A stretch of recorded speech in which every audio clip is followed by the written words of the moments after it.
Blackwater Dam had always been more than just a forgotten relic of engineering.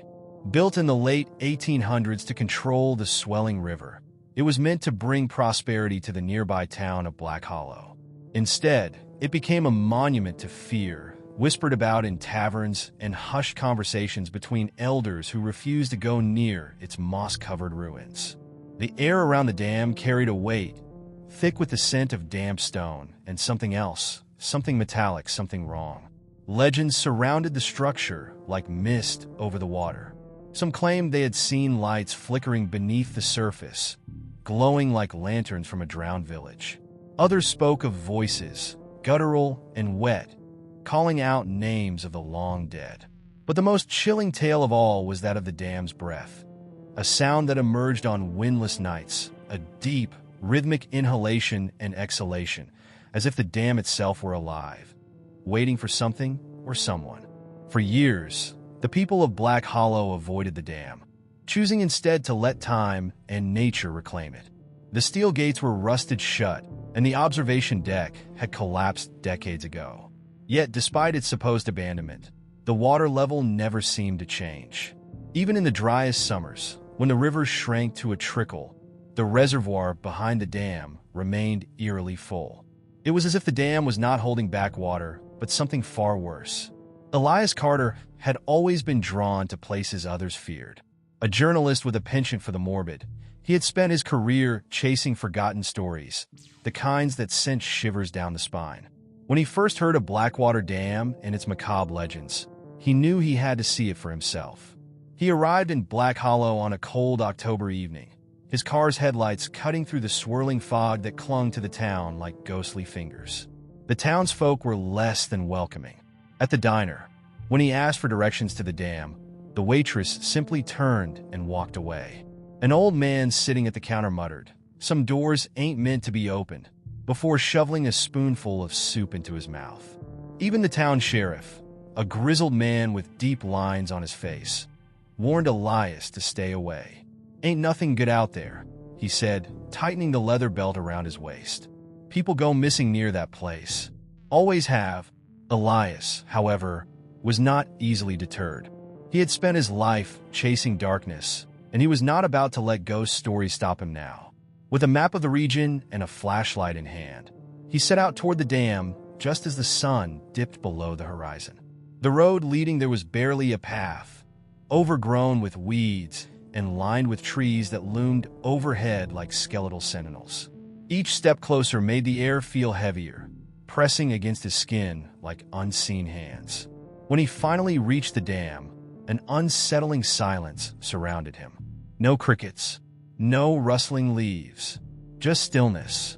The reservoir stretched out before him, its surface unnaturally smooth, reflecting the moonlight like a black mirror.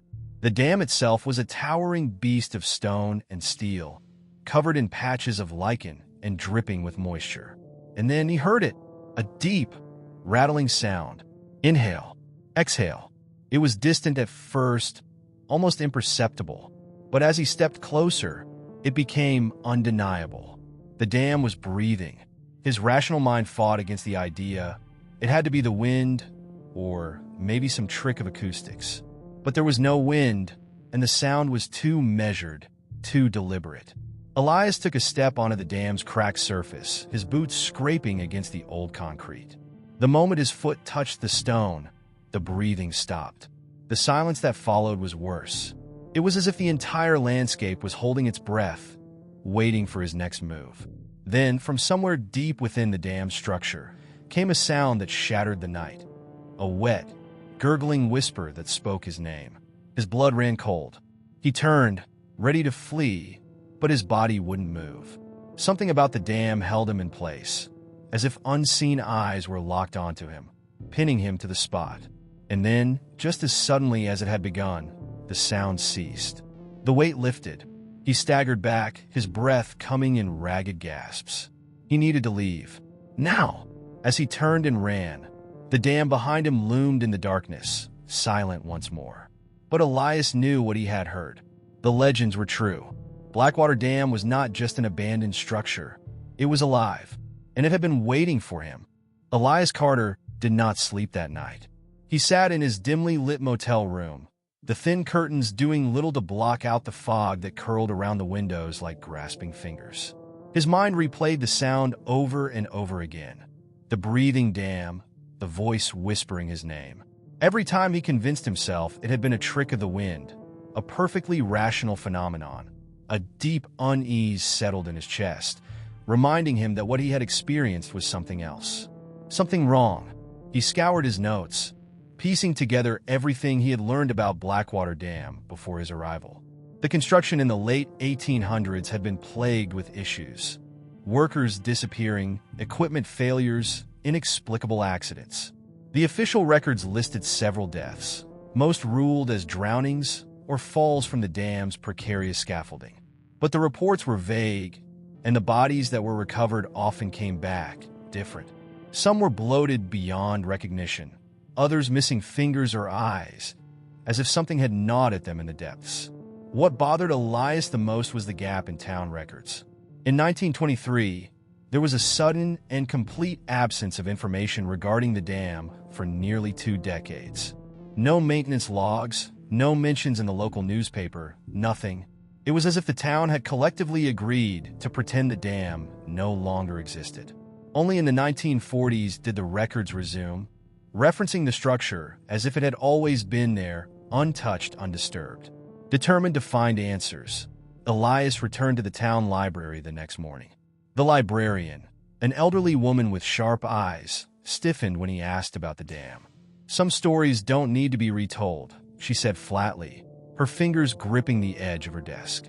When he pressed, she sighed, stood up, and disappeared into the back room. Moments later, she returned with a brittle, yellowed folder. "This is all we have," she murmured, sliding it toward him. "But you won't like what you find." Inside, Elias found faded newspaper clippings and handwritten accounts from townspeople long since dead. One article, dated 1902, described the disappearance of an entire fishing crew near the dam's reservoir. No bodies recovered, it read.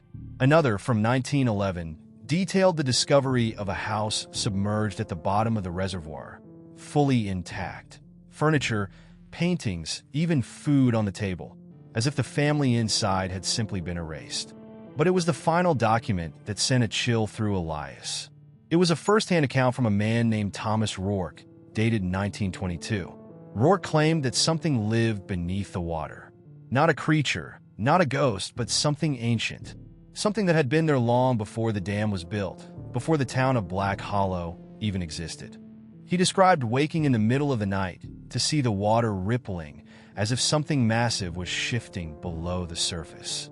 He wrote about the whispers, low, indecipherable voices that beckoned people to the edge, luring them into the depths. His final words were scrawled unevenly, as if written in a frenzy. "The dam does not hold back water. It holds back them, and the cracks are widening." Elias closed the folder, his fingers trembling slightly. It was nonsense, it had to be, and yet his instincts told him otherwise. He needed to see the dam again, this time in the daylight. He needed proof. The road back was more ominous in the morning than it had been the night before. The fog had not lifted with the rising sun. Instead, it had thickened, turning the landscape into a maze of shifting gray. By the time Elias reached the dam, visibility had dropped to mere feet. He could barely make out the water beyond the rusted railing, its surface unnaturally still.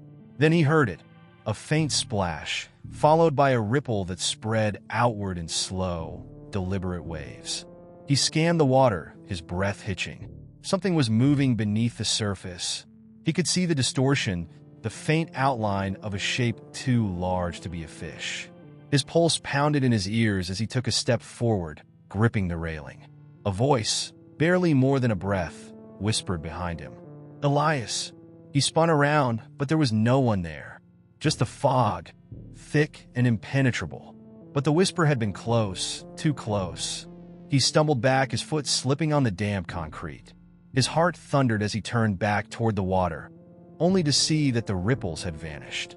The reservoir was still once more, but Elias knew better. Something was watching, and it knew his name. Elias Carter left the dam in a state of quiet dread. His rational mind fought to dismiss what he had heard, but some primal instinct told him he was no longer alone. That whisper, it had not been the wind. It had been deliberate. It had been aware. As he drove back into town, the mist clung to the road like a living thing, swallowing the headlights of his car. Back in Black Hollow, the streets were unsettlingly empty. The town had a way of feeling abandoned even when people were present, but now, it was worse. Elias parked in front of the diner where he had first learned of the dam's dark history. Inside, the bell above the door jingled weakly, but no one turned to greet him. The few patrons inside, mostly older men in work boots and flannel, kept their heads low, their gazes fixed on their coffee cups. Even the waitress, a woman named Rosie who had been talkative the day before, avoided his eyes as she poured his coffee. Elias sat at the counter, his fingers tightening around the warm mug. He cleared his throat. Anyone ever hear anything strange near the dam? His voice was casual, but the tension in the room sharpened immediately. A man at the far end of the counter let out a hollow chuckle. He was gaunt, his skin weathered like old leather. Strange? His voice was hoarse, like someone who had spent years swallowing his own screams. You think that's a strong enough word for it? Rosie shot him a warning look, but the man ignored her. He turned toward Elias, his eyes like two dull marbles. People who hear the whispers don't last long, son. Best to forget it. Elias leaned in, lowering his voice. But what if it's not just whispers? What if something's in the water? A heavy silence settled over the diner. One of the men, who had been stirring his coffee absently, set his spoon down with a soft clink. They're still down there, he murmured. The ones the dam swallowed. Elias's stomach turned. The ones who drowned? The man shook his head slowly. No, he paused, gathering his words carefully. The ones who never should have been there in the first place. The diner seemed to shrink around him, the air thick with something unspoken. Elias could feel it pressing against him, a collective fear no one wanted to acknowledge aloud. He exhaled, forcing himself to remain steady. What happened in 1923? He asked. The gaunt man's expression darkened. You really don't want to know? I do. The man studied him for a long moment, then sighed, leaning back in his seat. Something changed that year. Before then, people drowned, sure. Accidents, disappearances. But in 23, people started coming back. Elias frowned. What do you mean? They'd be gone for days, sometimes weeks. And then, just when folks had given up, they'd crawl back out of the water. His voice dropped lower. But they weren't the same. Elias felt a cold sweat form at the back of his neck. How? The man's fingers twitched against his coffee cup. Their eyes, he said quietly. Something was wrong with their eyes. Too dark, too empty. They'd walk into town, slow and aimless, like they were trying to remember how to be human. And the worst part? They didn't speak. Not a single word. Just stared, like they were listening to something we couldn't hear. A chill ran down Elias's spine. And what happened to them? The man hesitated. Then, in a voice barely above a whisper, he said, they always went back to the water. The word sent a shudder through Elias. He pushed back from the counter, his appetite long gone. The dam had taken people before, and if what this man was saying was true, it had given some of them back.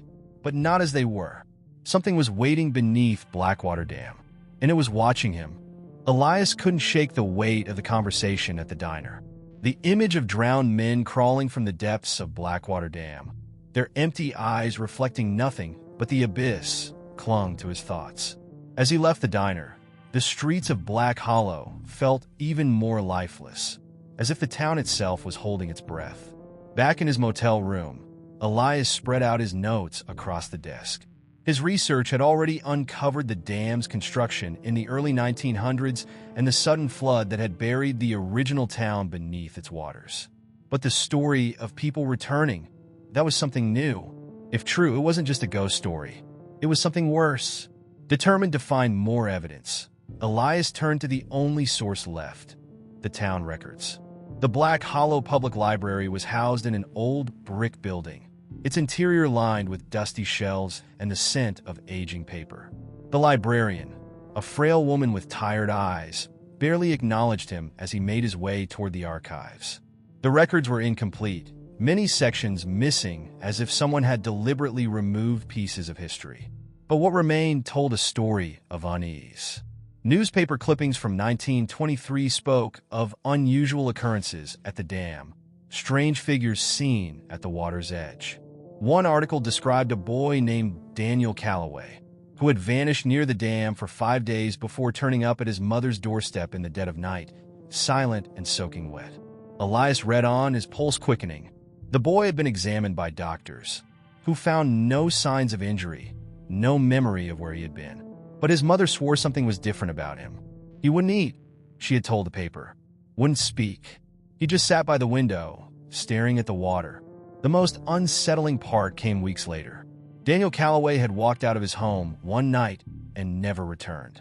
His footprints led to the edge of the dam, but there were none leading away. Elias ran a hand through his hair, trying to process what he had just read. It was happening again. The whispers, the figures in the mist Blackwater Dam was stirring. A sudden noise made him jolt. A wet thump against the library window. He turned sharply, his breath catching in his throat. A handprint. It was smeared across the glass. Long fingers splayed unnaturally wide. Water dripped from the pane, running in thin rivulets like tears down the glass. Elias shot up from his chair, his pulse hammering. Outside, the street was empty, but the handprint remained, fresh and glistening under the dull glow of the streetlights. Something was watching him, something that had been waiting for him to look. Without another thought, Elias gathered his notes and rushed out of the library, the lingering scent of dampness following him out the door. Whatever truth lay beneath the waters of Blackwater Dam, it was no longer content with being forgotten. It wanted to be seen. Elias barely slept that night. The image of the handprint on the library window haunted him, as did the cold certainty that someone or something had been standing just beyond the glass, watching.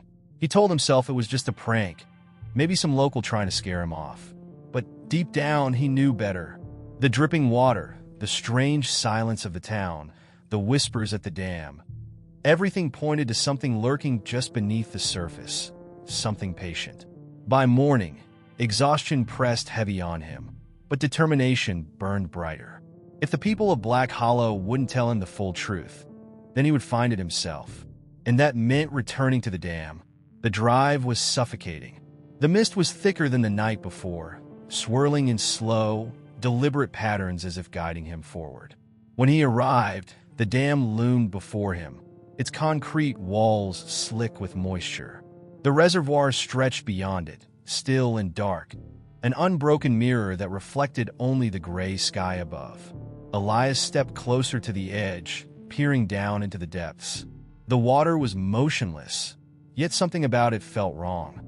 It was too smooth, too expectant, as if waiting for him to disturb it.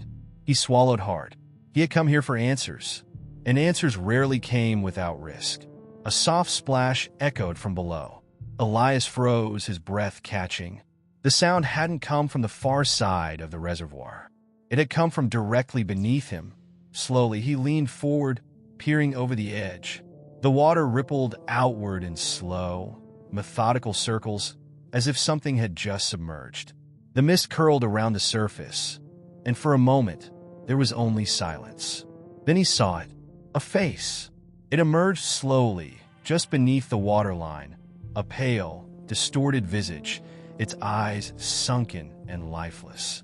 At first, Elias thought it was a reflection, but then the mouth moved, lips stretched wide in a silent, unnatural grin. Elias stumbled back, his stomach twisting in horror. His heart pounded against his ribs as he forced himself to look again. But the face was gone. The water had returned to its eerie stillness, leaving no trace of what he had just seen.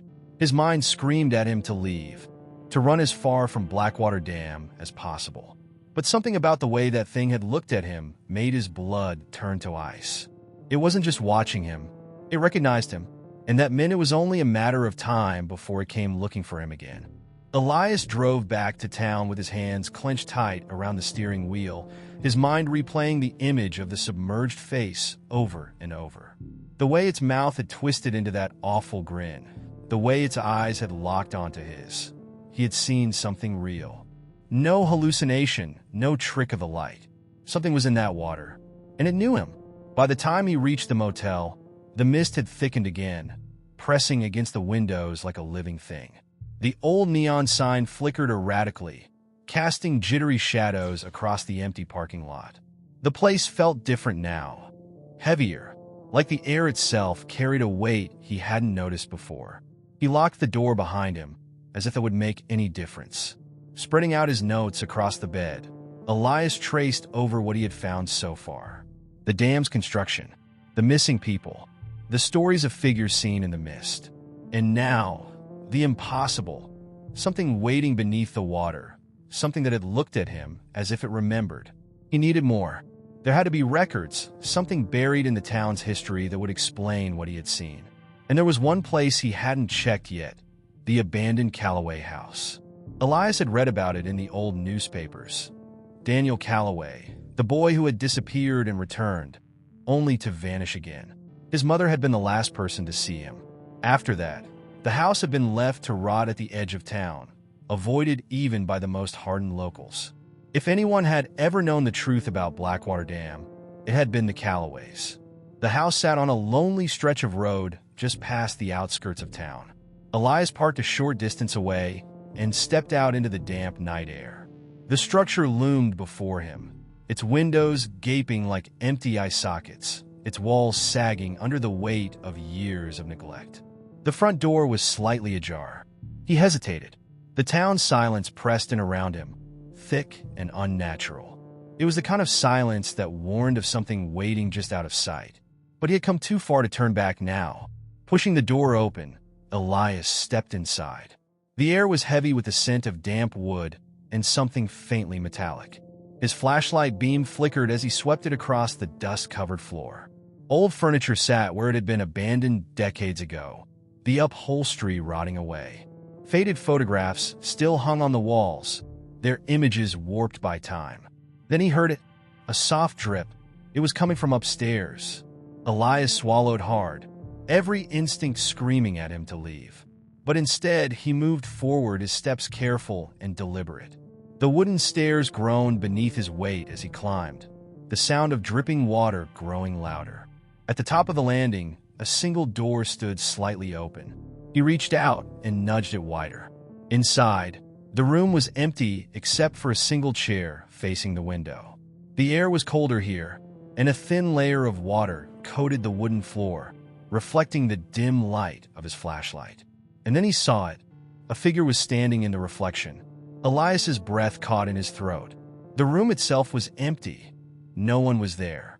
But in the reflection of the water, something was standing right behind him. Elias's pulse slammed in his ears as he stared down at the water-covered floor. The figure stood behind him in the reflection, its shape distorted, its presence undeniable. A breath he didn't recognize as his own exhaled in the still air. His body refused to move. His mind screamed at him to run, but his muscles locked in place. The reflection remained frozen, unmoving, as if waiting for him to acknowledge it. Then, slowly, its head began to tilt. Not his head. Its head. Elias twisted around with a sharp gasp, swinging the flashlight wildly. The room was empty. There was no one there. Yet, when he looked back down, the figure remained in the reflection. His breathing was ragged now, the room spinning around him. He forced himself to focus. The water. Where had it come from?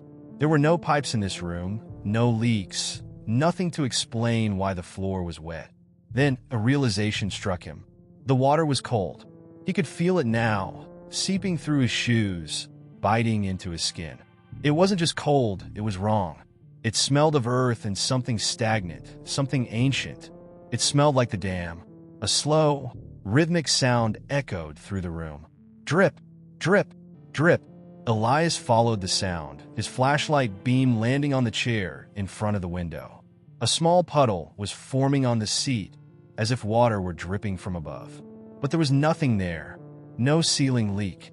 No pipes. He swallowed hard and took a step closer. The second his foot touched the chair leg, the reflection moved. Elias didn't think, he reacted. He stumbled backward, slipping on the wet floor and crashing hard against the doorframe. Pain flared up his spine, but he barely noticed. His eyes locked onto the water's surface, where the figure had shifted. It was facing him now. The flashlight flickered, and in that brief moment of darkness, he heard a whisper. Low, garbled, like something speaking underwater. Then came the sound of footsteps. Not his. Something what stepped toward him in the reflection.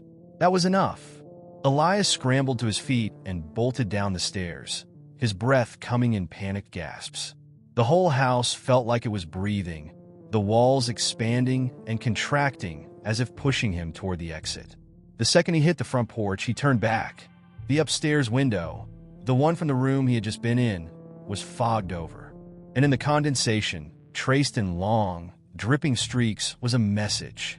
You know me? Elias didn't stop running until the house was far behind him, swallowed once more by the mist. Elias sat in his motel room, his hands still shaking as he gripped a cup of lukewarm coffee.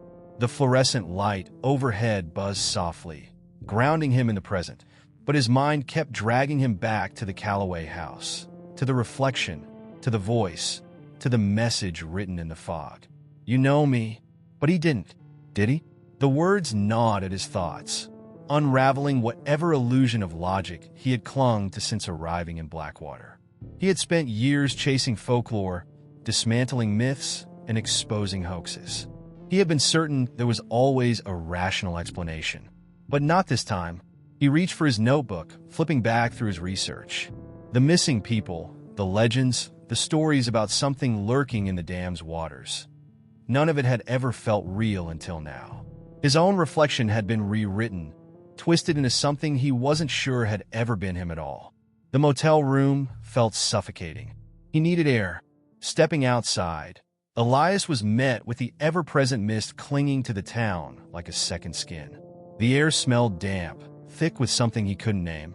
He pulled his jacket tighter around him and walked aimlessly, his mind racing through possible explanations. Sleep deprivation? Stress? A hidden gas leak in the Calloway house? None of it fit. His feet carried him without thought, and before he realized it, he was standing at the edge of the dam once more. The reservoir stretched out before him, dark and unmoving, a reflection of the sky above. It was too still, like a piece of glass that had never known disturbance. A breeze stirred, rippling the surface ever so slightly. And then, a sound. It was faint, barely there, but unmistakable. A whisper. Elias froze. It came from the water. The wind picked up, curling around him, carrying something else, words, distant and slurred, like they had traveled a long way to reach him. A name. Elias. His stomach dropped. Every nerve in his body screamed at him to run, to flee back to the safety of his motel room, to pretend none of this was happening. But he didn't move. He couldn't. The water lapped at the shore, slow and deliberate, like a breath inhaling, exhaling. Then the whisper came again. This time it was closer. You know me? A shadow broke the surface of the water. And this time, Elias saw his own face staring back at him. Elias staggered back, his breath catching in his throat as the reflection on the water's surface solidified. It wasn't just his face. It was him, every feature perfectly mirrored, except for one thing. The eyes. His own gaze had always been sharp, perceptive, but the figure in the water stared back with a vacant, unblinking intensity, its pupils vast and endless.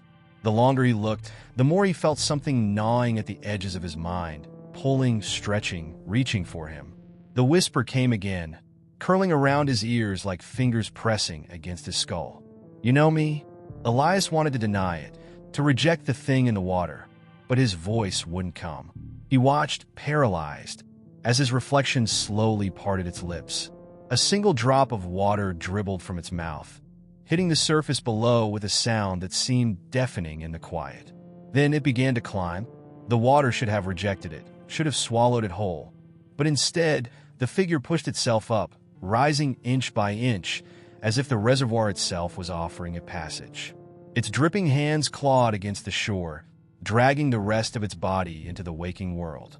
Elias stumbled backward, his heel catching on a jagged rock. He barely kept himself from falling, eyes locked on the thing that now stood before him. It looked like him, dressed in the same soaked clothes, hair plastered to its forehead, but its movements were wrong. It tilted its head, as if listening to something Elias couldn't hear. The silence stretched between them, unbearable, and then the figure spoke. "You left me there." Elias's stomach twisted violently. The voice was his, but strangled, warped, as though dragged up from the depths of the lake itself. He shook his head, heart pounding. "I don't know you."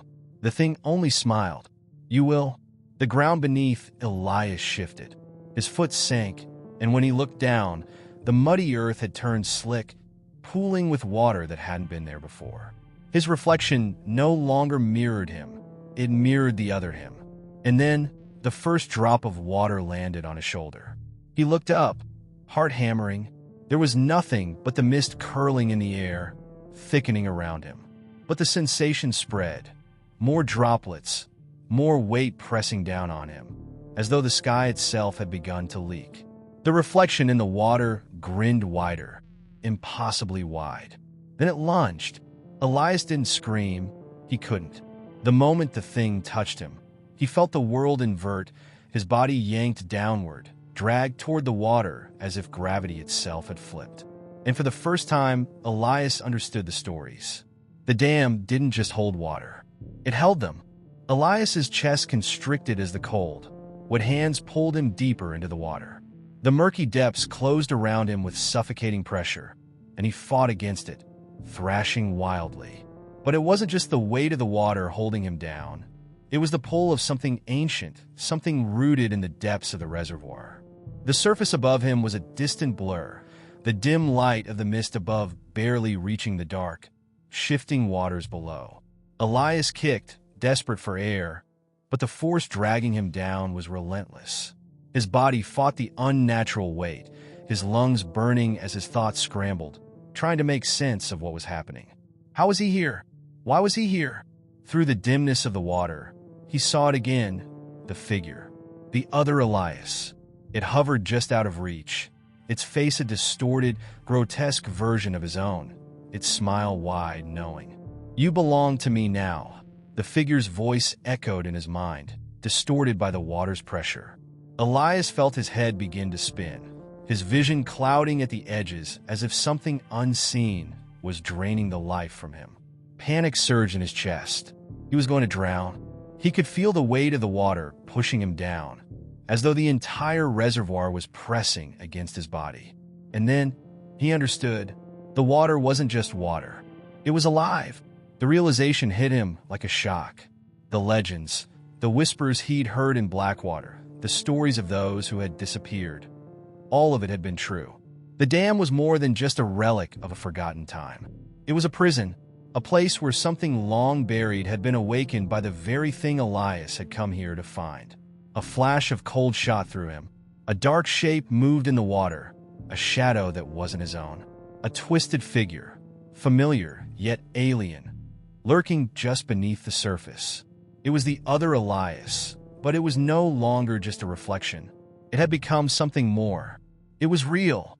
Elias's body jerked as he was yanked upwards, the surface of the water breaking in a violent rush. He gasped for air, sucking in lungfuls of breath, his heart hammering painfully in his chest. But the relief was short-lived. His feet were still sinking into the mud beneath him, and when he looked down, he saw the water moving, slithering around his ankles like serpents, as if the dam itself were alive, pulsing with the rhythm of his heartbeat. The figure was still there, grinning, its eyes hollow and endless, locked onto him with an intensity that made his blood run cold. "You think you can escape?" It whispered, its voice like 1,000 drowned voices. "You have already drowned. We all drown in the end." Elias's stomach churned, his limbs heavy, as if something was crawling through the very water in his veins. He tried to move, but it was as if his body no longer belonged to him. Every step felt like it took 1,000 years. The mud clung to his shoes, each movement slower, more deliberate, until he couldn't move at all. He was trapped, and then there was silence. No ripples, no whispers, no echoes of anything that had come before. Just the weight of the water, heavy still, and absolute. The realization set in. The dam wasn't just holding water, it was holding him, and he had always been meant to return here. As the murky water rose higher, engulfing his body, Elias's vision blurred again, his mind swimming with thoughts he could no longer control. His body was fading, his thoughts disappearing like smoke in the wind. But through it all, he heard the whisper once more. This time, the voice was his own. "You know me?" And he did. Elias's thoughts swirled in a haze, a murky blend of confusion, fear, and the relentless pull of the water. His limbs felt heavier with each passing second, as though the very reservoir was trying to pull his soul down into its depths, erasing every trace of his existence. It was a sensation that he had never before encountered, a sense of being erased from the fabric of reality itself. His heartbeat, faint and hollow, began to synchronize with the slow rhythm of the water's rise. It was as if his very life force was merging with the dam, feeding into it, becoming one with its depths. In the suffocating silence of the water, he heard nothing but the sound of his own breathing, ragged and shallow. Yet, despite the overwhelming fear that gripped him, there was a nagging thought, a small whisper in the back of his mind that refused to let go. This isn't the first time. He tried to grasp it, to pull it into the forefront of his mind. But every time he reached for it, it slipped away, elusive like a dream that faded upon waking. Something about this place, this water, felt strangely familiar. The whispers that had plagued him, the visions, the figure that had emerged from the depths. They were connected. But how? A shiver ran down his spine as a memory surfaced, faint at first, but growing clearer with each passing moment. The sensation of drowning wasn't new to him. He had felt it before long ago when he was a child. He had forgotten it, buried it deep within his subconscious. The memory of a drowning, the panic, the dark, swirling water that had swallowed him whole. But in that moment, as his chest had burned with a desperate need for air, he had seen something else. A face, a reflection, his own. The memory clicked into place, sharp and jarring, as though something had snapped open inside his mind. As a child, he had gone swimming in a creek near his old home, and there, in the water, he had seen a figure, a shadow in the depths. It had called to him, whispered his name, just like it had in Blackwater. And the moment he had reached for it, he had been pulled under. He had nearly drowned that day, but something had saved him. Something had pulled him from the water before the darkness could claim him. Now, Elias understood. The thing in the water had always been with him, following him, waiting for him to return. But why? What was the true nature of this entity? And how did it connect to the legends of Blackwater? Elias's pulse quickened as another realization struck him. He had spent his life searching for answers, tracking down legends, uncovering myths, but never had he considered the possibility that he was part of the story, that his own history was entwined with the curse of Blackwater, tied to the dam and the thing that lived beneath it. The water around him began to stir again, and Elias's body jerked forward as if a force beyond his control had willed him into motion. His legs, sluggish and uncooperative, carried him toward the shore without conscious effort. The figure, the other Elias, was there, standing in the water, waiting for him. Its expression was unreadable, neither angry nor pleased, just an unsettling calm that sent a ripple of dread through Elias's chest. "You have always known," the figure said, its voice ringing clear in Elias's mind. "You are the key, the one who must unlock the dam, who must set us free." Elias staggered back, the ground beneath him shifting as the words sunk in. The dam wasn't just a prison for him. It was a prison for something else. The figure, the other Elias, wasn't just a reflection. It was something more, a manifestation of the dam's curse, of the restless spirits that had been trapped for generations. The question now wasn't just why Elias had returned to Blackwater. It was why he was the one who could release them. Before he could speak, the figure moved toward him, its steps unervingly slow, each one echoing in the stillness of the night. Elias's heart pounded in his chest as the figure closed the distance between them, its eyes never leaving his. It raised a hand, fingers long and pale, and for a moment, Elias thought it would touch him, drag him back into the water, into the depths where he would be lost forever. But instead, it spoke again. "You must remember, you're already here." Elias opened his mouth to respond, but no words came.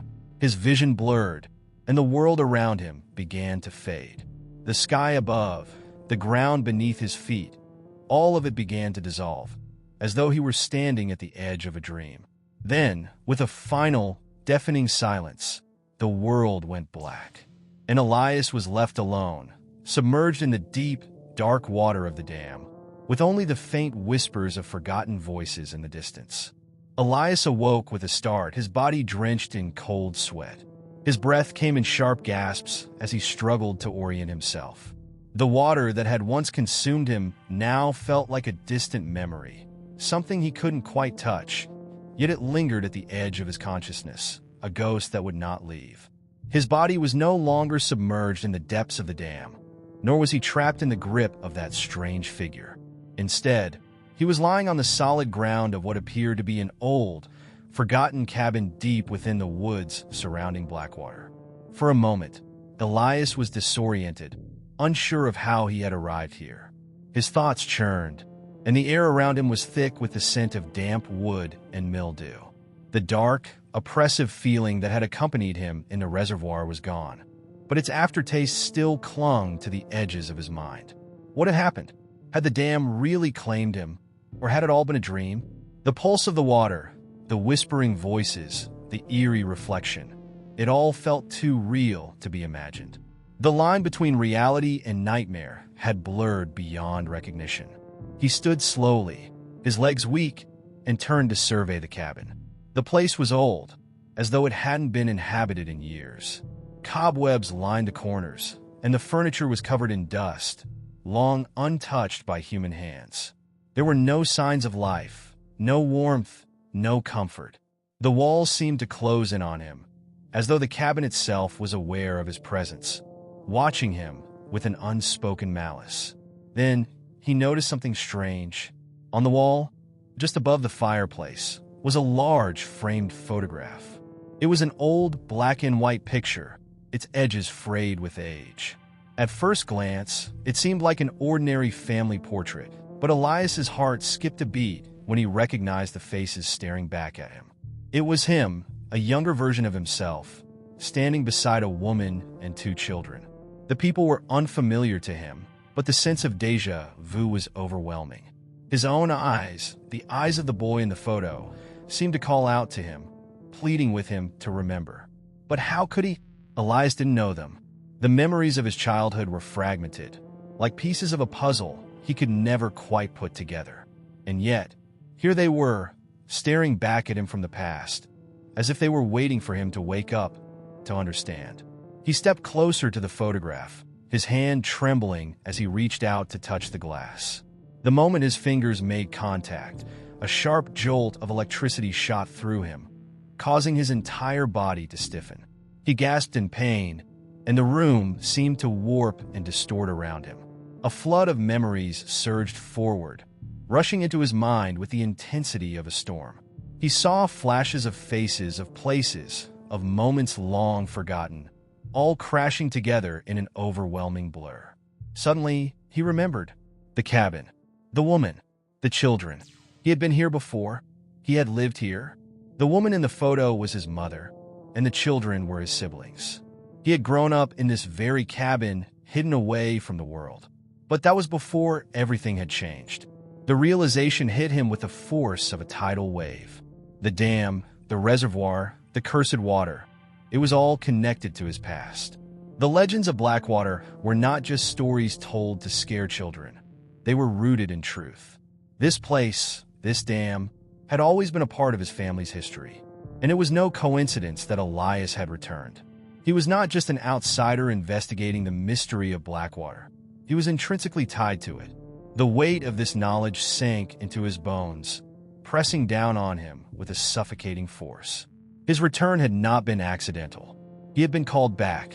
The dam, the water, the shadows in the depths, they were all part of his legacy.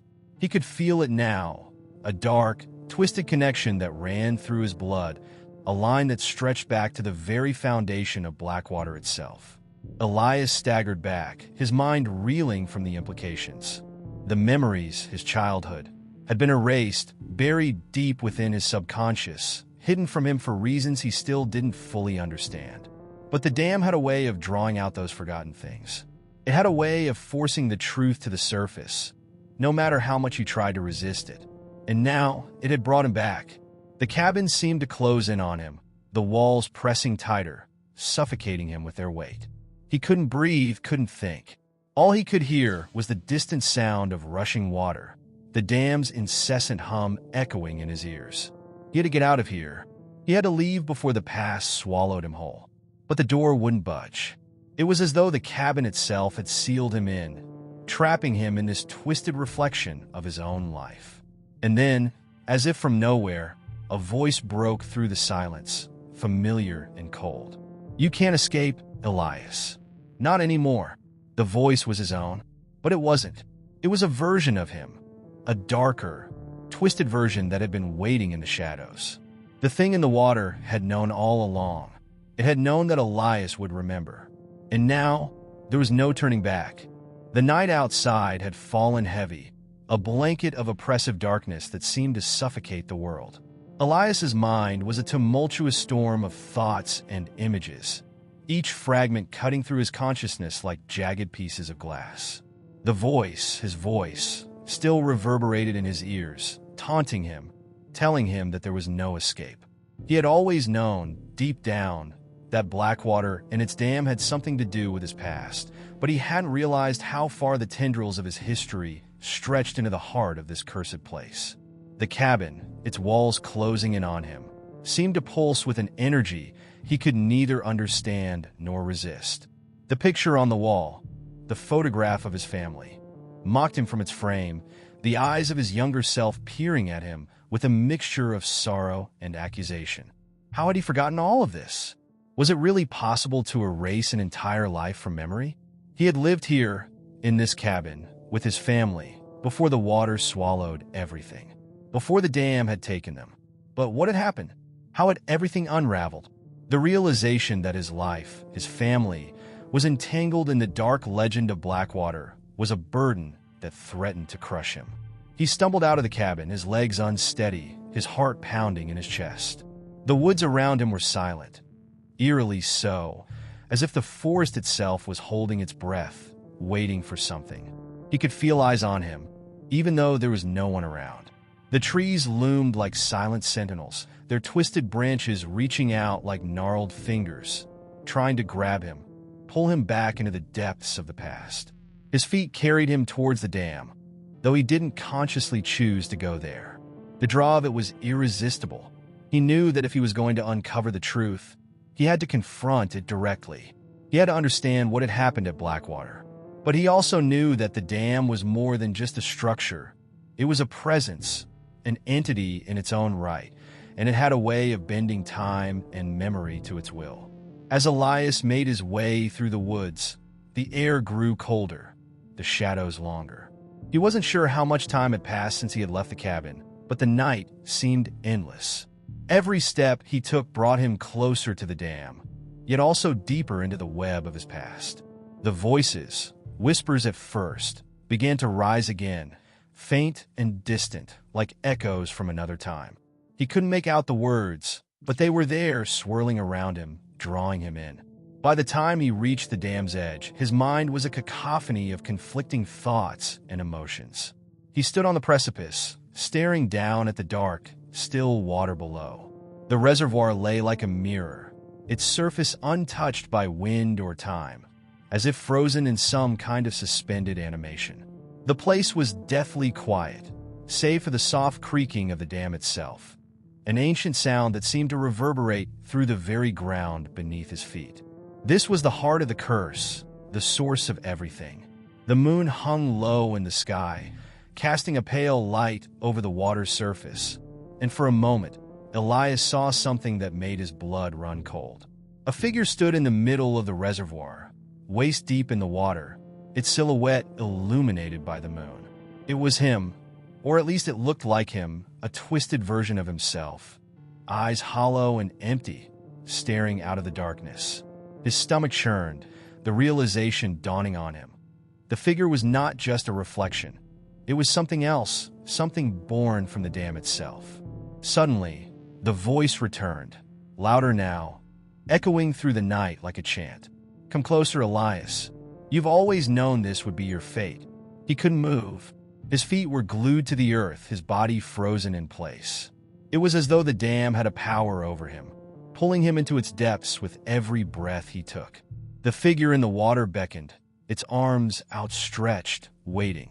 Elias's heart raced, but his mind remained frozen, caught between the desire to flee and the need to understand. For what felt like an eternity, he stood there, trapped in a nightmare of his own making. And then, without warning, the figure began to move toward him. The water seemed to part for it, creating a path that led straight to the edge of the dam. As the figure approached, Elias could hear the whispers more clearly, a cacophony of voices rising in a chorus, all calling his name.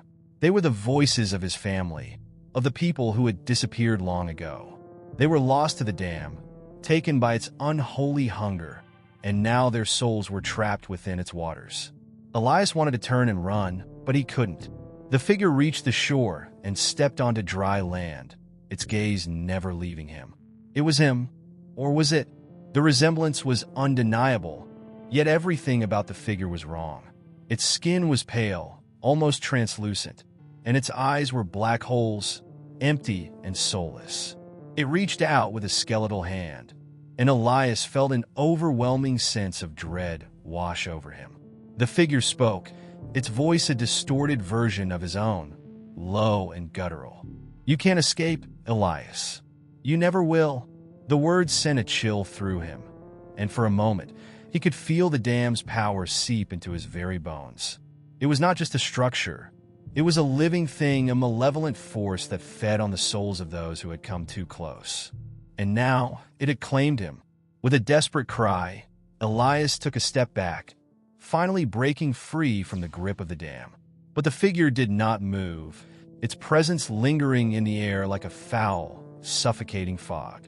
The whispers grew louder, more urgent, as if the dam itself was calling to him, demanding that he return. Elias knew that there was no escaping this place. The past had come for him, and it would not let him go. The truth was here, beneath the water, beneath the layers of time and memory. And as the figure slowly faded back into the water, Elias understood that he could never leave Blackwater. Not now, not ever. Elias could feel the weight of the dam pressing down on him, a constant reminder of the dark truth that lurked beneath its surface. The water was no longer just a reflection of his own fears. It had become a living entity, an all-consuming force that twisted his memories, contorted his very sense of self.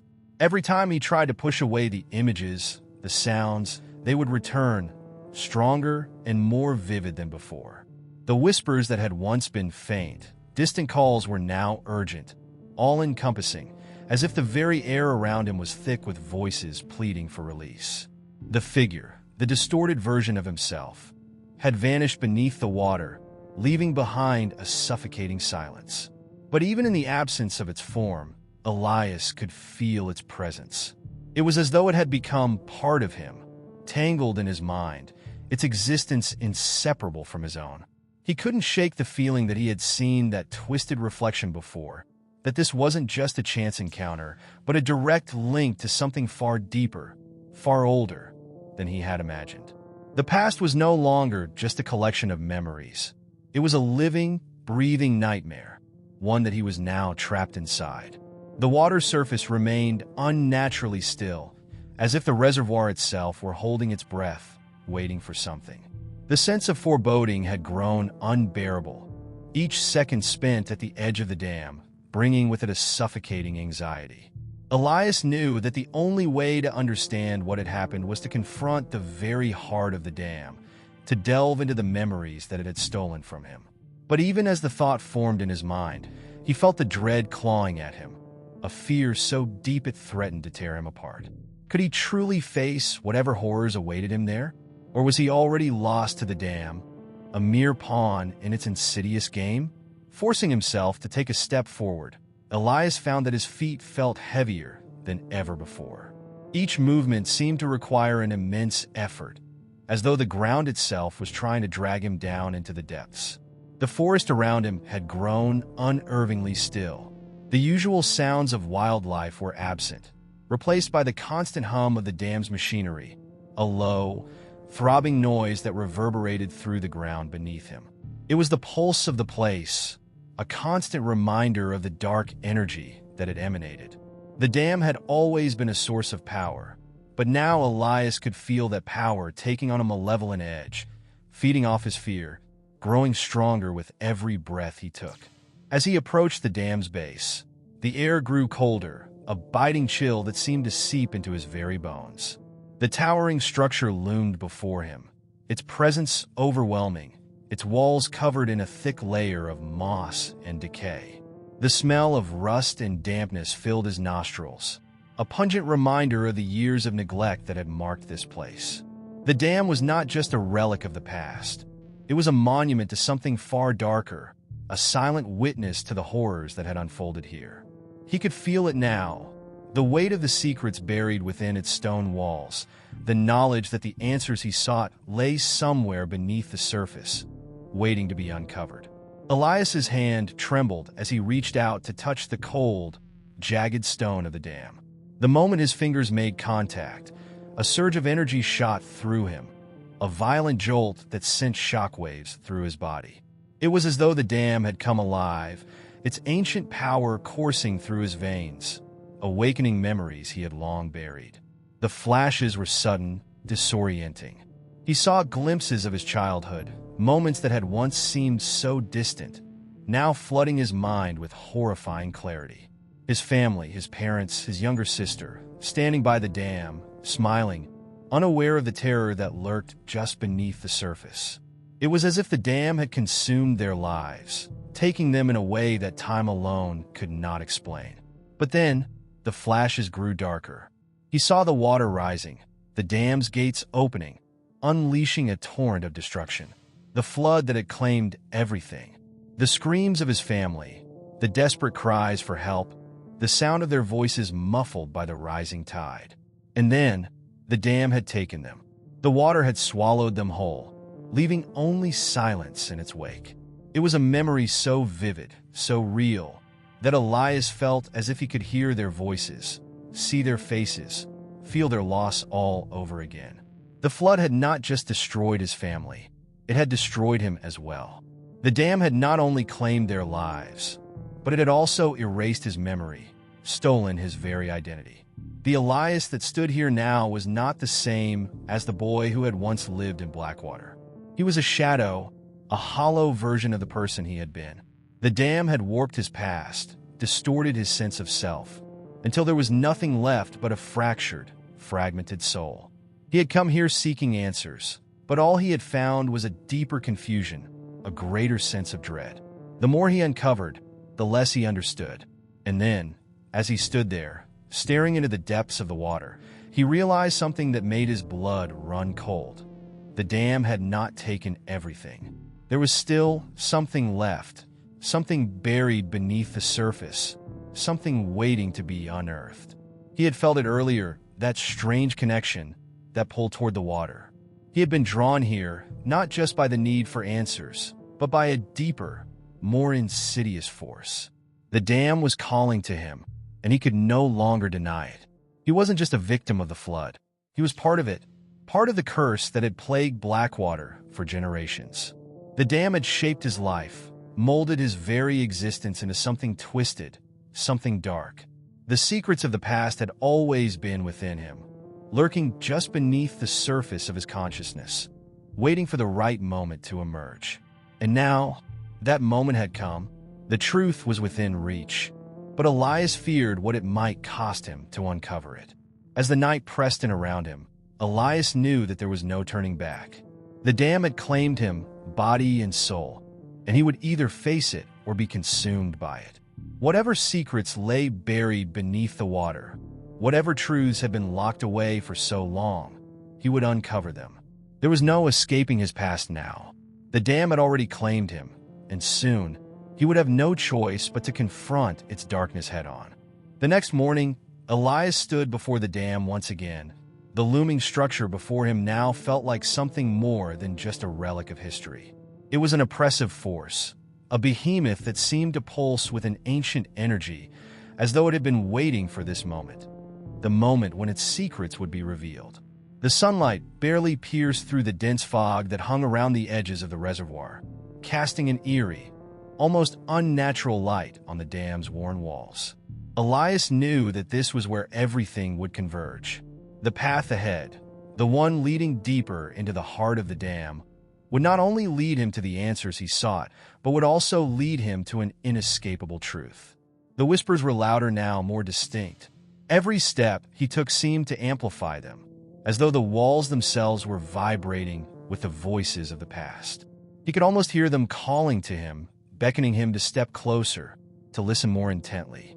The air around him felt thick, saturated with the weight of untold stories. He had thought he was prepared for what lay beneath the dam, but now, in the face of its overwhelming presence, Elias felt a chill creeping into his bones that no amount of bravado could dispel. The memories of the flood still plagued his thoughts.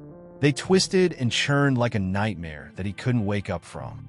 His family had been lost to the waters, and though he had long buried the pain, it was resurfacing now with a vengeance. The faces of his parents, his sister, flashed before his eyes as if they had never truly left him. They were waiting for him to understand what had happened, waiting for him to finally accept what he had failed to acknowledge all these years. As Elias moved toward the dam's entrance, he was struck by how small he felt, how insignificant in comparison to the sheer magnitude of the place. The structure loomed over him like an ancient sentinel, its stone walls carved with the markings of time, bearing the weight of countless secrets. He had no idea what he would find inside, but the urge to discover the truth was overpowering. With each step, the ground beneath his feet seemed to pulse, resonating with the dam's mysterious energy. The deeper he ventured, the more he could feel the presence of something dark, something that had been lying in wait just beneath the surface for years. Inside the dam, the air was stale and heavy, thick with the scent of decay. The walls were covered in damp moss, and the low hum of machinery echoed through the chambers, creating a dissonant symphony that made Elias's skin crawl. He couldn't shake the feeling that something was watching him, following him through the darkened halls. His flashlight flickered weakly in the oppressive gloom, casting long shadows that seemed to move of their own accord. The deeper he went, the more the shadows felt alive, as though they were trying to envelop him, swallow him whole. He followed the path that seemed to stretch endlessly, winding deeper into the belly of the dam. Each turn led him further into the labyrinth, until he reached a large chamber. The sound of rushing water filled the air, its roar so powerful it shook the ground beneath him. The walls of the chamber were adorned with old carvings. Etched into the stone were symbols that Elias didn't recognize, symbols that seemed almost alien, yet strangely familiar. He could feel the weight of them pressing down on him, as though they were alive, watching him, judging him. In the center of the room was an enormous steel door, its surface worn and rusted with age. Elias approached it cautiously, the cold metal sending a jolt of unease through his body. He could hear the faintest sound of movement behind the door, as though something was stirring on the other side. His heart raced in his chest as he reached out to touch the cold handle. The moment his hand made contact, he felt an electric shock surge through his body, a jolt of pure energy that left him breathless. The door creaked open slowly, revealing a narrow passageway beyond.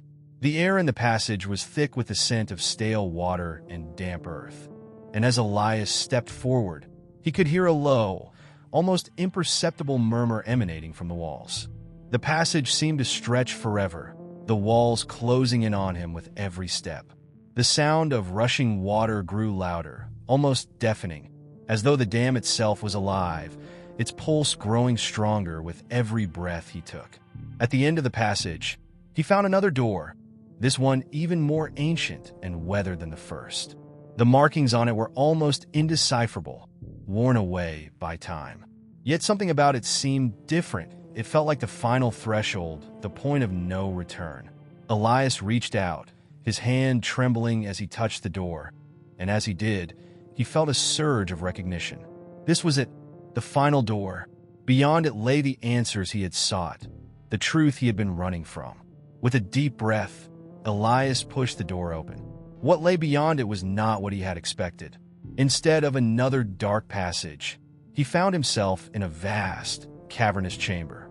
The walls were lined with ancient stone, and the floor was slick with moisture. The center of the room was dominated by a massive, dark pool of water, its surface still and black, reflecting nothing but emptiness. And in the center of the pool, Elias could see something, a figure submerged in the depths, its form barely discernible beneath the murky water. The figure was familiar, too familiar. Elias's heart stopped as the realization hit him. It was his own reflection. But it wasn't just a reflection. It was a twisted, distorted version of himself.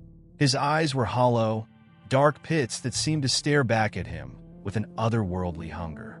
His body was contorted, the skin stretched unnaturally, as though it had been stretched too thin over a frame that was too large. The figure was him, and yet it wasn't. It was something else, something that had been trapped here, in this dam, for far longer than he had known. And now, it was reaching out for him. In that moment, Elias understood. The dam hadn't just taken his family. It had taken him too. And now, it was demanding him back. Elias stood frozen in the dark chamber, his heart racing as his twisted reflection continued to reach toward him from the depths of the stagnant pool. For a brief moment, he wondered if the horrors of the dam had finally shattered his mind, if the visions were nothing more than a product of his guilt, his grief, and his exhaustion. But deep down, he knew that what he was seeing was real, tangible, and far more sinister than any nightmare he could have conjured. The water in the pool rippled ever so slightly, the figure beneath its surface stirring in response to his presence. It was no longer just a reflection. It was a distortion of himself, something born of the dam's malevolent force, its thirst for suffering and decay. The figure's eyes locked onto his, and for a moment, Elias could feel the weight of its gaze pressing into him, suffocating him with its power. He could hear the faintest whispers, like voices just beneath the surface of the water, calling to him, urging him to come closer. Come closer, they murmured in unison, their voices warped and guttural. The dam demands it. You are one with it now. You always were. Elias's stomach churned as the whispers wrapped around his mind, worming their way into his thoughts. He could feel his body responding, his legs trembling as the pull of the water grew stronger. He knew he had to resist. He had to escape, but something inside him, the same thing that had kept him returning to the dam, the thing that had driven him to uncover its secrets, urged him forward. There was something here, in the depths, that held the key to everything. The answer to the deaths, to his family, to his own existence. He couldn't turn away now, not when he was so close to understanding. His hand trembled as he reached out toward the pool, but before his fingers could touch the surface, a voice broke through the fog of his thoughts. It was a voice he recognized, one he hadn't heard in years. Elias. His breath caught in his throat. The voice was unmistakable. It was his mother's voice. Her soft, soothing tone that had always comforted him now filled the chamber with an eerie sense of familiarity and dread. He turned sharply, expecting to see her standing behind him, but the room was empty. The whispers from the pool continued, louder now, more insistent, but his mother's voice had vanished, leaving only a hollow echo in its wake. Elias, the voice called again, this time more desperate. Do not fall for it. You are not what it wants you to believe. Elias staggered back, his mind reeling. Was it really her voice? Was this just another trick of the dam? His chest tightened as he tried to steady himself, but the oppressive air of the chamber made it difficult to think clearly. His mother's warning echoed in his mind, but the image of his distorted reflection in the pool was still burned into his retinas, its gaze never leaving him. The pull of the water was almost suffocating now, as though it were calling to him in a language he couldn't understand, a language only the dam and its monstrous depths could speak. He turned his back on the pool, his pulse quickening, and took a few shaky steps toward the far end of the chamber. The air felt colder now, and a chill ran through his bones as though the dam itself was exhaling a breath of death. His mind raced, desperately trying to make sense of what was happening. The whispers from the pool had ceased, but their presence lingered in the back of his mind, gnawing at him. It was then that Elias noticed something on the far wall of the chamber. Faint carvings covered the stone surface, their designs strange and intricate, a language that seemed both ancient and foreign. He had seen similar markings throughout the dam, but these were different, more complex, more deliberate. They seemed to pulse with an energy all their own, as though they were alive, waiting to be deciphered. As he approached the wall, the feeling of being watched grew stronger, and the whispers returned, more frantic now. "You must understand," the voices hissed. "You must understand the price of the dam." Elias's hand hovered over the carvings, his fingers trembling. He could feel a strange energy radiating from them, as though the wall itself was alive. With a deep breath, he pressed his hand against the stone. Immediately, a surge of power coursed through him, and his vision blurred. The walls of the chamber seemed to shift, warping and distorting, and for a brief moment, he felt as though he was no longer in the dam at all. Instead, he found himself standing in the middle of a flood-ravaged town, the ruins of buildings submerged in dark, churning water. The smell of death hung in the air, and the distant wail of sirens could be heard. Elias's heart dropped as he realized where he was. This was the town, the one his family had lived in before the dam's flood. He was standing on the precipice of the disaster that had claimed their lives, and in the water, he could see the bodies of his loved ones, floating like lifeless dolls. "No," he whispered, stepping backward in horror. "This isn't possible." But the vision persisted, dragging him deeper into the nightmare. He watched helplessly as his family's bodies were pulled into the depths of the water, their faces contorted in agony. Their cries reached out to him, but no matter how hard he tried, he couldn't save them. It was as if the dam itself had claimed them, taking them with it into the void. "Elias," a voice echoed, breaking through the chaos. It was his mother's voice again, but this time it was different. It was filled with sorrow and regret. "You must let go. You must stop this." The scene before him shifted once more, and suddenly, Elias was standing in the heart of the dam. The walls trembled as a great force moved beneath the ground. The whispers grew louder, more frantic. The figure in the pool, his reflection, was now standing before him, its twisted form grinning at him with malice. "You cannot escape," it taunted. "You are mine. We are one." In that moment, Elias understood. The dam hadn't just taken his family. It had taken him too, his very soul. It had bound him to this place, feeding on his grief, his guilt, his pain. The answers he had sought were not meant to bring closure. They were meant to keep him trapped in the web of its power, forever bound to its dark embrace. He turned toward the door, his body trembling with the weight of his realization. The dam was more than just a structure. It was a living entity, one that fed off the misery and suffering it caused. And Elias had become a part of it, whether he wanted to be or not. As he stepped back toward the chamber's entrance, he could feel the walls closing in around him, the dam's hold tightening with each passing second. There was no escape. The price of the dam had been paid long ago, and Elias was its final offering. Elias stood at the edge of the chamber, his mind racing as the weight of his realization settled in. The air around him had grown heavy, suffocating, as if the dam itself were aware of his every thought, his every movement. The walls trembled, echoing with a dark energy that seemed to seep from the very ground beneath his feet. The realization that he was not just a visitor to this place, but a prisoner, shackled to the dam for reasons he couldn't yet fully understand, sent a cold shiver down his spine. Every step he took away from the depths of the chamber felt like an act of defiance, but also one of futility. The whispers had subsided for now, but the sensation of being watched never left him. Elias could feel the dam's malevolent force pressing down on him, as though it were tightening its grip around his chest, threatening to squeeze the life out of him. His breathing came in shallow gasps, and he fought to steady himself, focusing on the narrow passage that led out of the chamber. The walls here seemed to pulse, their rhythm in sync with his own heartbeat, as if the dam had become an extension of himself, a reflection of the very fear and anguish that now gripped his soul. The moment Elias stepped into the narrow hallway, the temperature dropped even further. It was as though the air itself had thickened, becoming dense with a palpable presence. He looked over his shoulder, half expecting to see the figure from the pool following him. But the chamber remained empty, still, silent. For a fleeting moment, he wondered if he had imagined everything. The figure in the water, his mother's voice, the visions of his past. But deep down, he knew it was all too real. The dam had not merely consumed his family. It had consumed him as well, body and soul. As he trudged deeper into the dam's heart, Elias found himself questioning the nature of the entity that had claimed him.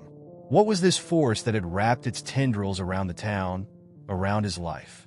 Was it some ancient evil, a creature born of darkness and decay?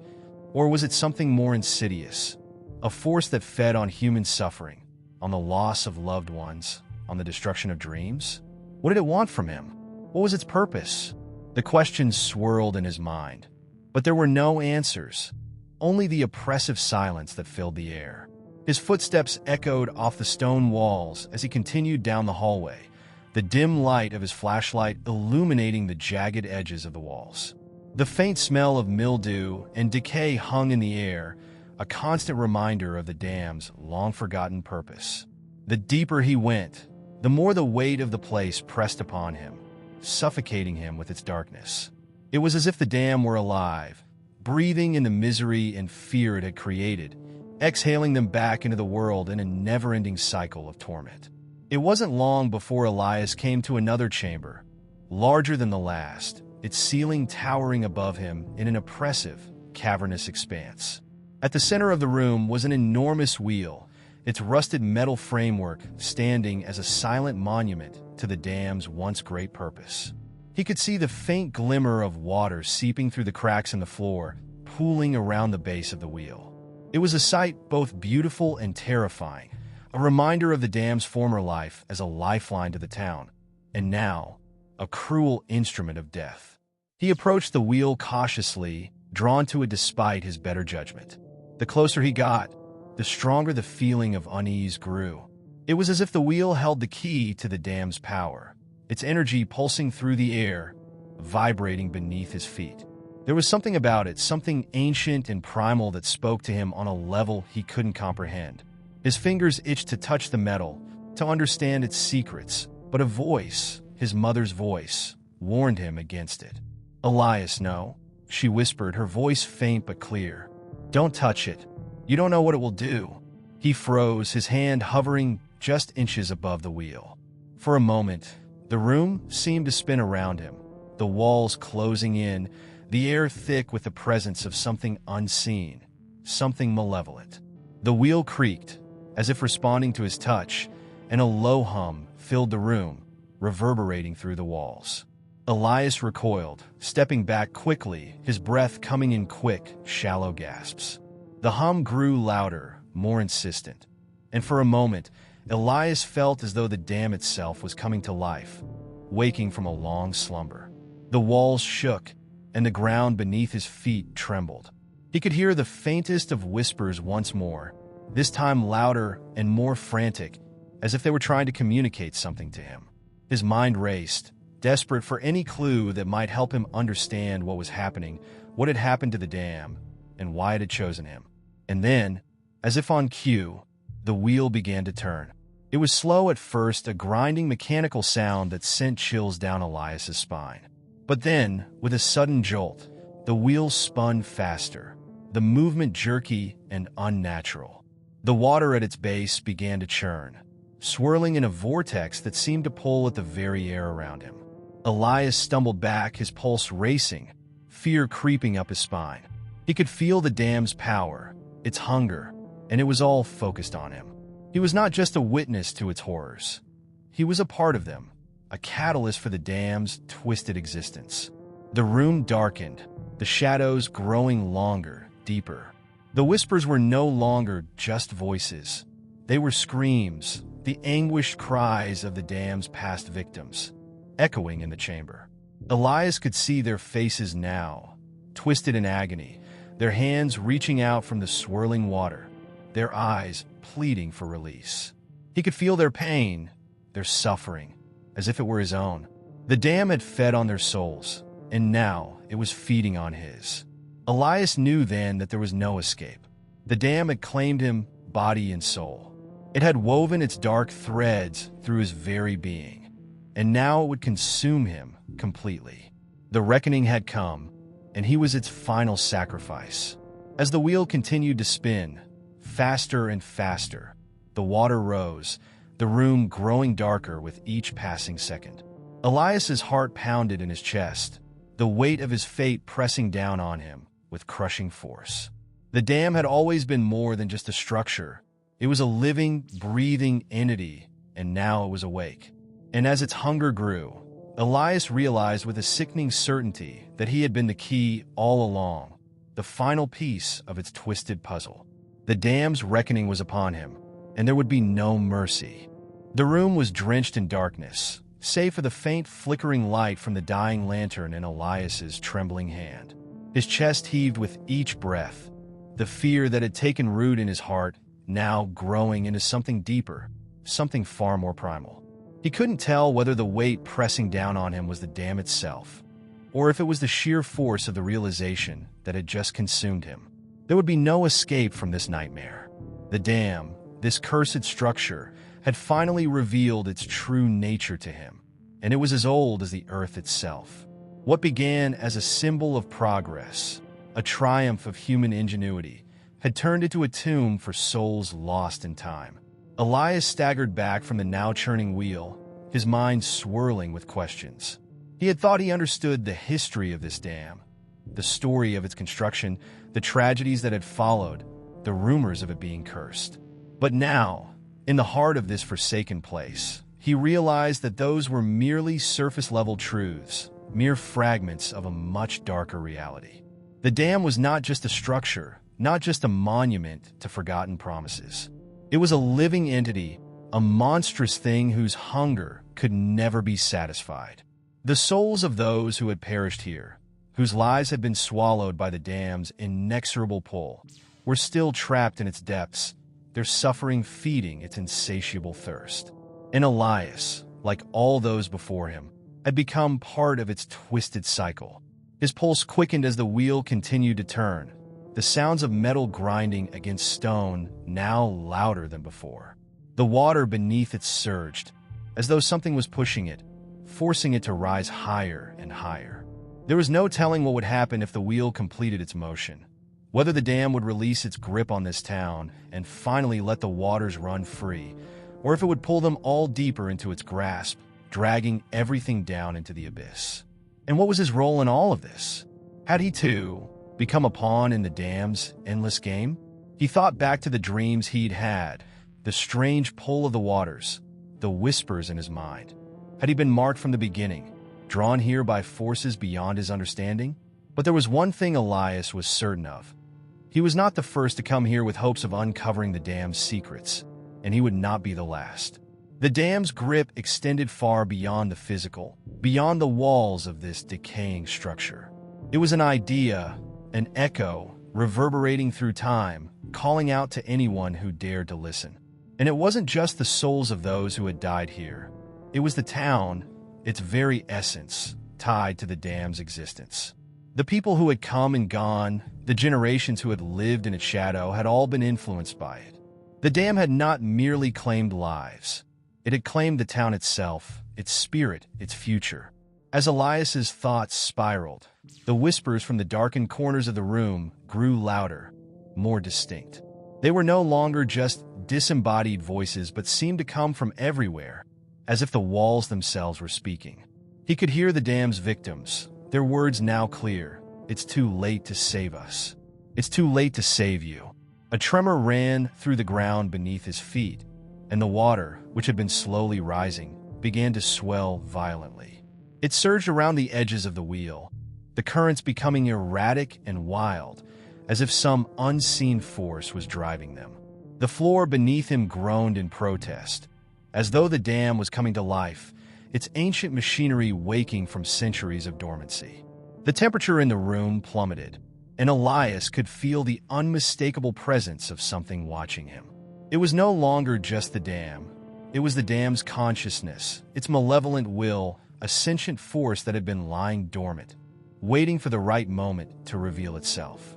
Elias clutched his lantern tighter, his mind whirling with the terrifying implications of this discovery. Was the dam not just a relic of the past, but a living thing that had fed on the souls of the town for generations? Could this unholy cycle of death and decay be stopped? Or was he, too, destined to become another soul trapped in the dam's dark embrace?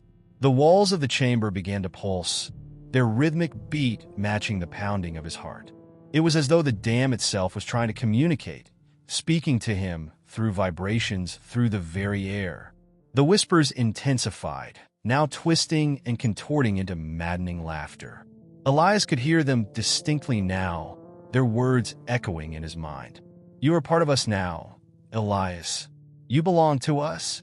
His heart raced as panic set in. There was no escaping this place. There was no way out. The dam's power, its evil, had already seeped into him, into his very being. It was the only truth he had left. His flesh, his soul, was already intertwined with the dam's unholy will. And yet, somewhere deep within him, a defiant spark of hope remained. He had not come this far only to succumb to the same fate as those before him. There had to be a way to break free, to sever the bond, to destroy the dam once and for all. But how? The questions loomed larger than ever. But in the pit of his stomach, Elias knew that the answer was buried deep within the dam itself. Somewhere in the heart of this structure, hidden among the tangled web of its machinery, was the key to its destruction. If he could reach it, if he could somehow dismantle the core of the dam, perhaps he could end the cycle. Perhaps he could free himself and the souls trapped within its walls. But time was running out. The water was rising fast, surging toward him with unnatural force. Elias could feel the floor beginning to buckle beneath his feet, the dam fighting to claim him. Desperation clawed at him, and for a brief moment, he considered abandoning the idea of escape altogether. After all, what was the point? Wasn't he already doomed? But then, in the darkest recesses of his mind, a realization hit him. He had the power to change this. With newfound resolve, Elias bolted toward the dam's central mechanism, the pulse of the wheel quickening in tempo. There, within the labyrinth of twisted metal and shadow, lay his final confrontation. The dam was alive, and he would end its reign of terror. It was not just his fate on the line, it was the fate of everyone the dam had touched, everyone who had suffered and died because of it. This was the moment of reckoning, and Elias was determined to face it head-on. The storm had been building for days, a violent force that had swept across the landscape, churning the waters of the lake with a fury that mirrored the chaos inside Elias's mind. It was as though the dam, its heart pulsing with power, was drawing the very essence of the storm into itself. The skies had darkened, the wind howling through the barren trees, as if the world itself was holding its breath, waiting for the inevitable. Elias stood in the heart of the dam, its ancient machinery surrounding him like a twisted forest of metal, gears, and rust. The air was thick with the scent of decay, and the ground beneath him seemed to quiver in anticipation. He had come so far, and yet, as he stared at the great wheel before him, turning relentlessly, he could feel the weight of every step that had brought him to this moment. The dam was no longer just a physical structure. It had become an entity, a malevolent presence that loomed over him, a force that had shaped the town's fate for generations. And now, it was waiting for him to make a choice.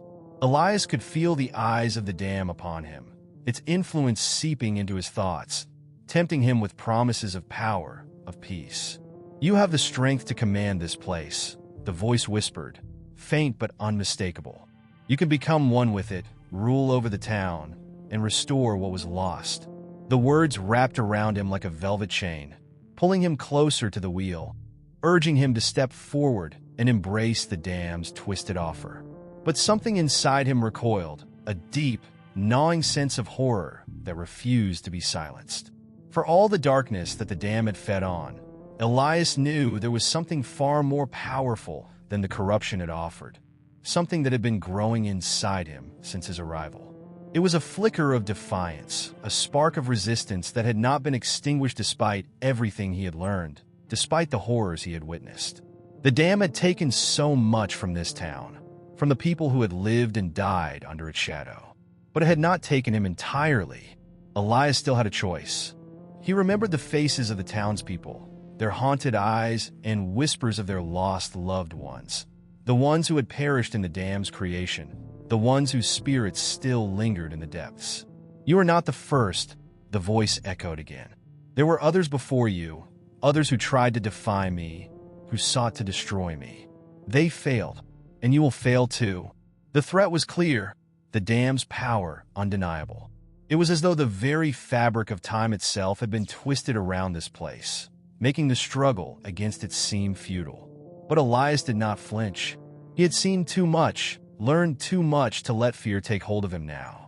He had witnessed the dam's true nature, the way it fed on despair, the way it manipulated the people, feeding them false promises of salvation while draining them of their souls. "No," he whispered to himself, the words like a prayer, "I will not become part of this." The wheel turned, the water rose, and the dark whispers grew louder, more insistent. The ground beneath Elias's feet began to tremble as the dam seemed to come alive, its hunger palpable, its thirst unquenchable. The moment of choice was upon him. If he could reach the core of the dam, if he could destroy its heart, he might stop the cycle, might sever the connection that had bound the town to its torment for so long. But could he do it alone? The dam had power over him, over everything. The town, the lake, even the storm outside. They were all part of its web, woven together in a tapestry of misery and despair. For a moment, doubt crept in. What if he was wrong? What if there was no escape from the dam's grasp? No way to destroy it? What if the price of defying it was worse than simply submitting to its will? But then, a flicker of something, strength, perhaps, or sheer will, rose within him. Elias knew what he had to do. This was not just about him. This was about breaking the cycle, freeing the spirits trapped within the dam's walls, freeing the town from its grasp. He took a step forward, his hand reaching toward the wheel, the metal cold against his skin. The moment he touched it, the dam seemed to react, a violent surge of energy racing through the mechanism. The waters beneath him churned, rising higher, the storm outside becoming a roaring cacophony. The whispers reached a fever pitch, urging him to stop, to surrender. But Elias stood firm, his grip tightening on the wheel. "I will not be your prisoner," he muttered, the words more to himself than anything else. With a single, desperate heave, he turned the wheel. The world seemed to crack open. The force of the dam's power collided with his own will, a shockwave that reverberated through his entire body. The walls trembled, the water surged upward, and for a moment, Elias felt as though he was being pulled into the very heart of the dam. His vision blurred, his thoughts fragmented. But then, amidst the chaos, there was a single moment of clarity. The dam was breaking. The connection, the unholy bond between the dam and the town, was shattering. Elias could feel it, could hear the groan of the ancient structure as it was torn apart by the force of his defiance. The water, once a raging force of destruction, began to recede, the swirling depths giving way to the light. The storm outside subsided, the winds falling silent. For the first time in what felt like an eternity, the town was still. But Elias knew this was not the end, not the final victory he had hoped for. The dam's grip would always remain, buried deep within the town's memory, haunting its streets and homes. He had severed its physical hold, but the psychological scars would linger long after he had gone. There was no true escape from what had happened here. He had made his choice, and though it had cost him everything, It was a price he was willing to pay. The waters slowly began to calm, the storm finally subsiding into the quiet darkness of night. The town lay in the silence of its liberation, and Elias, standing alone amidst the broken remnants of the dam, understood that true freedom would come not from destroying the past, but from learning to live with it. The first light of dawn filtered through the thick clouds, casting a pale glow over the remnants of the dam, which now lay in ruin. Its heart, once a beating force of unimaginable power, was now a shattered relic, its mechanisms silent and lifeless. Elias stood at the edge of the wreckage, the storm that had ravaged the night now a distant memory. The wind had died down, leaving behind only the gentle lapping of the water against the shore, a strange and unnatural calm that seemed to wrap the town in a suffocating embrace. The battle was over, and yet the price of that victory weighed heavily on his soul. The dam's destruction had been a moment of triumph, but the relief he had expected never fully came. Instead, there was an unsettling emptiness, an absence that had crept into the very fabric of the town's existence. He had fought to sever the dam's influence, to break the cycle of death and despair that had plagued the area for generations. But what remained now? The spirits of those lost to the dam, the townsfolk who had once whispered its name in fear and reverence, still lingered in the air, their presence a constant reminder of the price they had all paid. Their voices were no longer carried by the wind. They had been absorbed into the very land, entwined with the history of the place, a quiet but ever-present echo. Elias knew the truth now. There was no true freedom from the dam. He had destroyed its physical form, but its legacy was etched into the town's bones, its blood, its memory. It had shaped every person who had lived here, every stone, every tree, and even the very air. To try to erase it completely was impossible. The past could not simply be wiped away. It could only be confronted, understood, and lived with. And that was the most terrifying realization of all. The townspeople, those who had survived, began to emerge from their homes, slowly, cautiously, as if unsure of what they were waking up to. They moved like ghosts, their faces pale, their eyes hollow, as though they had been waiting for something to change, but weren't sure what to expect now that it had. There was no celebration, no sense of triumph in their movements, only a heavy sense of confusion, as if the end of the dam had brought with it more questions than answers. The streets, once filled with whispers of fear and dread, were now silent, the usual sounds of life absent. Elias wandered through the town, watching as the townspeople began to reconnect, tentatively at first, as though testing the waters of a reality that no longer fit into the framework they had known. The dam had been their curse, but it had also been their identity, their shared history. What would they become without it? As he walked through the town square, Elias noticed the old church at the far end. It had been a place of refuge for many, a sanctuary for those who had sought solace in the face of the dam's wrath.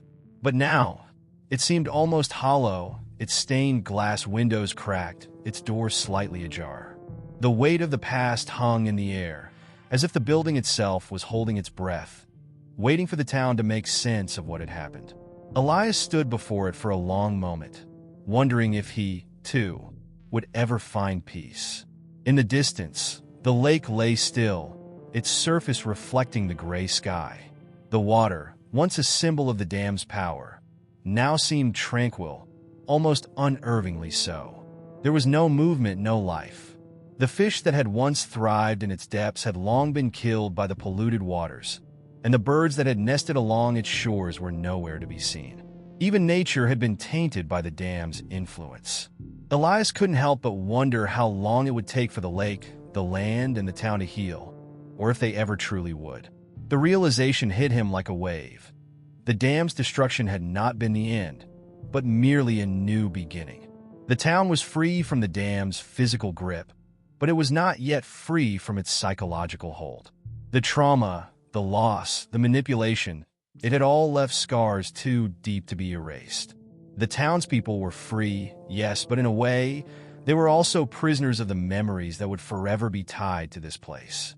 And Elias himself was no different. In the weeks that followed, Elias remained in the town, unsure of what else to do. He had come seeking answers, seeking redemption, and in some ways he had found both. But there was no simple resolution, no easy closure.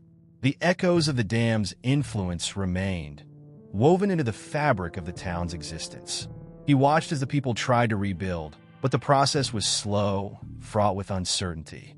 They had lost so much, and now they had to learn how to live with the ghost of what had been. The truth, as Elias came to understand it, was that there was no true escape from the past. There were only choices: to either succumb to its weight and allow it to crush you, or to carry it forward, learning from it, and using it to shape the future. The dam had shaped their past, but it would not shape their future unless they let it. Elias looked out over the lake one last time, its still waters reflecting the gray sky. The town, the people, and the land had all been changed by the dam, but now they had the chance to change themselves. There was no going back, no undoing what had been done, but perhaps that was the point. In the end, it was not the dam that held power over them. It was their own choices, their ability to rise above the darkness that had once consumed them. And maybe, just maybe, that was the only way to truly be free. As Elias turned to leave the town behind, he understood that the journey had never been about defeating the dam. It had been about understanding the true cost of its existence and coming to terms with the scars it had left behind. The silence that had descended upon the town was not the absence of sound, but the beginning of something new, something unknown. And with that, Elias stepped into the future, knowing that the past would always be with him, but it would not define him.